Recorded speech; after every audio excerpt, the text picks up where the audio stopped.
আসসালামু আলাইকুম শিক্ষার্থী বন্ধুরা, আমাদের গত একটি ক্লাসে আমরা অ্যাসার্টিভ থেকে ইন্টারোগেটিভের নিয়ম শিখেছিলাম। আজকের ক্লাসে আমরা দেখব অ্যাসার্টিভ থেকে ইম্পারেটিভ করার নিয়ম। অ্যাসার্টিভ সেন্টেন্স বলতে বোঝায় বর্ণনা বা বিবৃতিমূলক বাক্য, আর ইম্পারেটিভ সেন্টেন্স বলতে আমরা বুঝি অনুজ্ঞাসূচক বাক্য।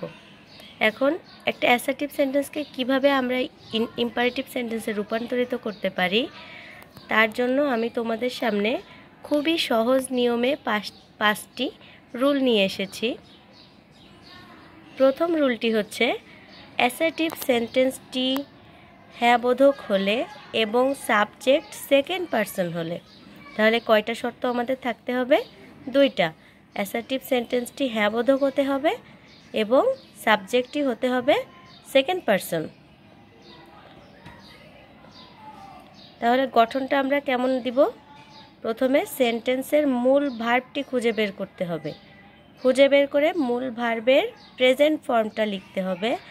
এরপর প্রদত্ত ভার্বের পরের অংশ। এক্সাম্পল দেখি আমরা। You should do the work. তাহলে you should do the work সেন্টেন্সে প্রধান ভার্ব হচ্ছে এখানে ডু।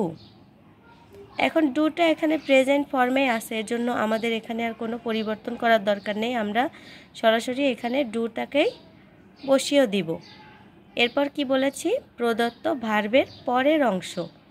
ডুর পরে আছে দি ওয়ার্ক। এখন আমরা ডুর পরে দি ওয়ার্ক শব্দটি বসিয়ে দিব। পরের সেন্টেন্সটি দেখো, ইউ রিড দ্য বুক। এই সেন্টেন্সে মূল ভার্ব হচ্ছে রিড। তাহলে আমরা রিড শব্দটাকে প্রথমে লিখব ভার্বটিকে ভার্বের প্রেজেন্ট ফর্ম হিসেবে, এবং এরপর কি দিব? The book.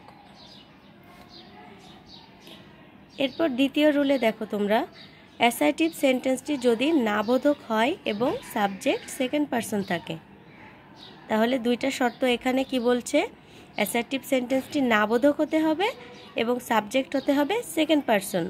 তাহলে আমরা গঠনটা শুরু করব। প্রথমে দিব ডু নট, এরপর ভার্বের প্রেজেন্ট ফর্ম প্লাস ভার্বের পরের অংশ। যখন অ্যাসার্টিভ সেন্টেন্সটি হ্যাঁবোধক ছিল তখন আমরা ভার্ব থেকে শেষের অংশ পর্যন্ত লিখেছিলাম, ভার্ব থেকে শুরু করে শেষ অংশ পর্যন্ত।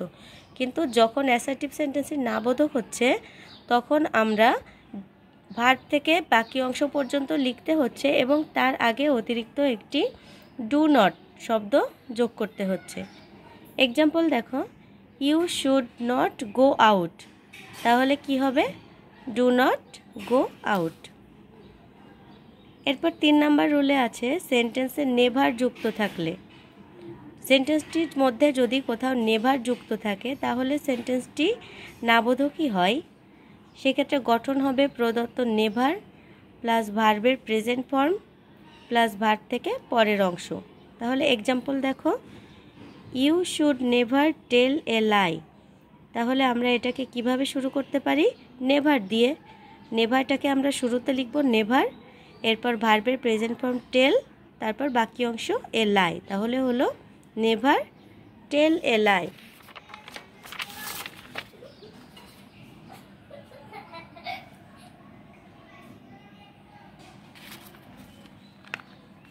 এরপর দেখো শিক্ষার্থীরা, 4 নাম্বার রুলে সাবজেক্ট যদি থার্ড পারসন অথবা ফার্স্ট পারসন হয়। এতক্ষণ আমরা করেছি সাবজেক্ট সেকেন্ড পারসন ছিল, কিন্তু যদি সাবজেক্ট ফার্স্ট পারসন অথবা থার্ড পারসন হয় তাহলে আমরা শুরু করব লেট দিয়ে।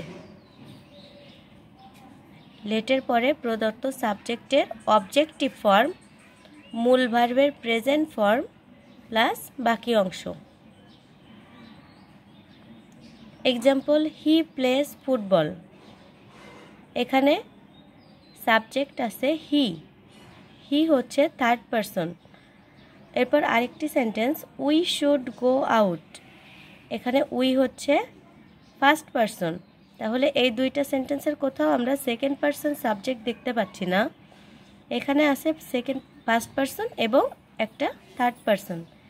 এজন্য আমরা সেন্টেন্সটা শুরু করব লেট দিয়ে।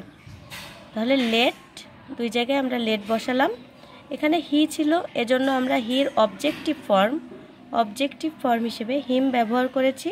এখানে উই ছিল, উইয়ের অবজেক্টিভ ফর্ম হিসেবে আমরা আস ব্যবহার করেছি। এরপর মূল ভার্ব প্লে, মূল ভার্ব গো এবং বাকি অংশ ফুটবল, এখানে বাকি অংশ আউট। এরপর দেখো সাবজেক্ট যদি ফার্স্ট পারসন অথবা থার্ড পারসন এবং সেন্টেন্সের মধ্যে নট থাকে, অর্থাৎ সেন্টেন্সটি যদি নেগেটিভ থাকে, তাহলে কিভাবে আমরা গঠনটা লিখতে পারি। প্রথমে আমরা লেট দিব, এরপর প্রদত্ত ভার্বের অবজেক্টিভ ফর্ম, এরপর একটা নট বসাবো, এরপর মূল ভার্বের প্রেজেন্ট ফর্ম প্লাস বাকি অংশ। উদাহরণের সাহায্যে আমরা দেখি, we do not hate the poor. এখানে সাবজেক্ট আছে ফার্স্ট পারসন উই, এজন্য আমরা লেট দিয়ে শুরু করব এবং সেন্টেন্সের মধ্যে ডু নট আছে, তাহলে সেন্টেন্সটি একটি নেগেটিভ সেন্টেন্স।